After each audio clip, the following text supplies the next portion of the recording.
দ্বারকা লীলার একটি অংশ হচ্ছে হস্তিনা লীলা।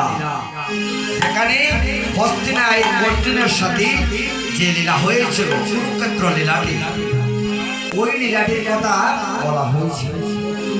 আর আমার প্রাণ গোবিন্দ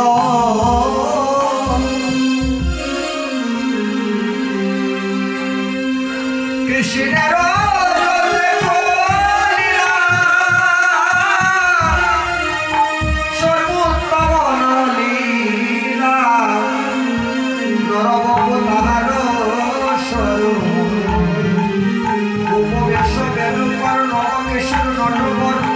নরলীলা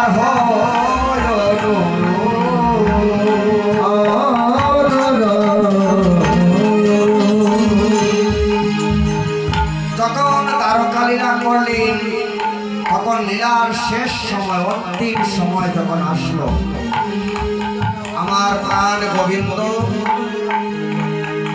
যদুবংশ ধ্বংস করার জন্য নিজে প্রস্তুতি নিলেন। কিভাবে করবেন তার তো একটা কারণ হতে হবে। যদুবংশের ছেলেরা অত্যন্ত উপদ্রব হয়ে গিয়েছিল, মদ খায়, গাঁজা খায়, আর অনেক উপদ্রব করতে লাগলো। দেখেন বর্তমান সমাজের কিছু পুরোনো আছে, এই অবস্থায় আছে, সব জায়গায় কমবেশ আছে। তদ্রুপ যদুবংশের ছেলেরা তুষ্ট হতে চলেছে। কৃষ্ণ চিন্তা করলেন, যদুবংশ তো আমার নিজে যদি ধ্বংস না করে তাহলে যদুবংশ ধ্বংস হবে না। তাই কি করলেন, শোভনা করলেন, মায়া জাল সৃষ্টি করলেন। ভগবানের মায়ার দ্বারা যারা বন্দী হয়েছে তারা বুঝতে পেরেছে ভগবানের লীলা কথা। তখন আমার ভগবান রাজসভায় বসে আছেন, কৃষ্ণ রাজা। এমন সময় কিছু ব্রাহ্মণগণ, মুনি ঋষিগণ আসলেন কৃষ্ণের সাথে সাক্ষাৎ করতে। যদুবংশের একটা ছেলে, তার নাম ছিল শাল্ব। সে কি করলো, পেটের মধ্যে কিছু কাপড় জড়িয়ে আর মেয়ে লোকের গর্ভবতী মহিলাদের মতো পেটটা বড় করে মানে বড় করে দিয়েছে। আর ওই মুনি ঋষিদের সামনে গিয়ে বলছে, মণিবর বলেন তো ওই মেয়েটার গর্ভে কোন সন্তান হবে, ছেলে না মেয়ে হবে? এরা হচ্ছে ত্রিকালদর্শী মুনি, তারা কি জানে না? সবই তারা জানে।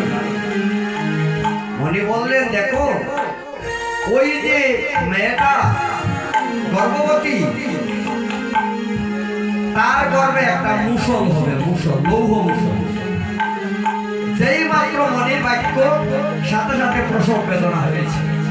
এমন একেবারে বেদনায় ছটফট করতেছে, সে একটা লৌহ মুসল প্রসব করল,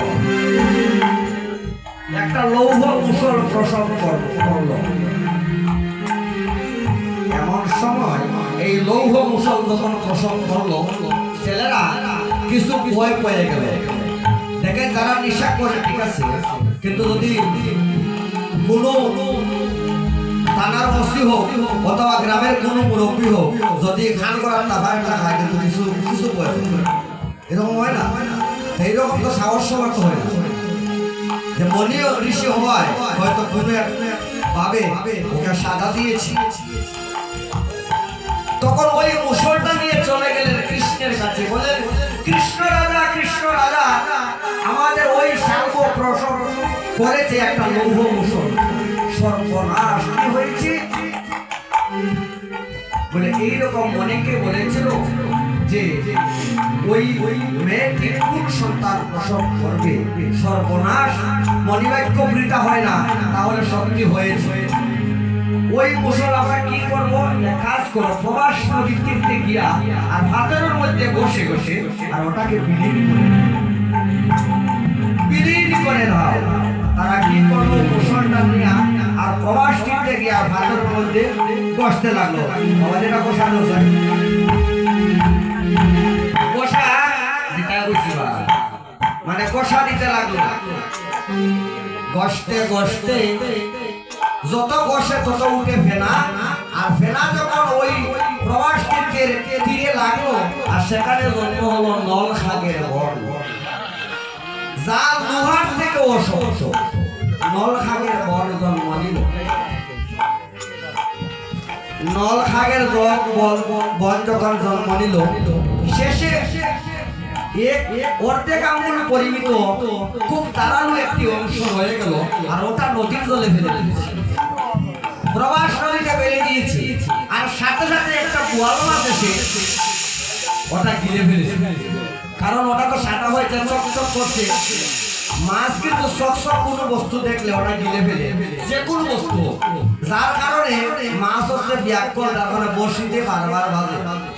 সে বুঝে না এখানে কি আছে, চকচক করলে তো শোনা হয় না, আর চকচক করে দেখে আর সে গিলে আর গিলে ফেলেছে। যখন গিলে ফেলেছে তখন ওই একটি দিনের দিকে ওই মাছটি একটা দিবরের জালে পড়লো।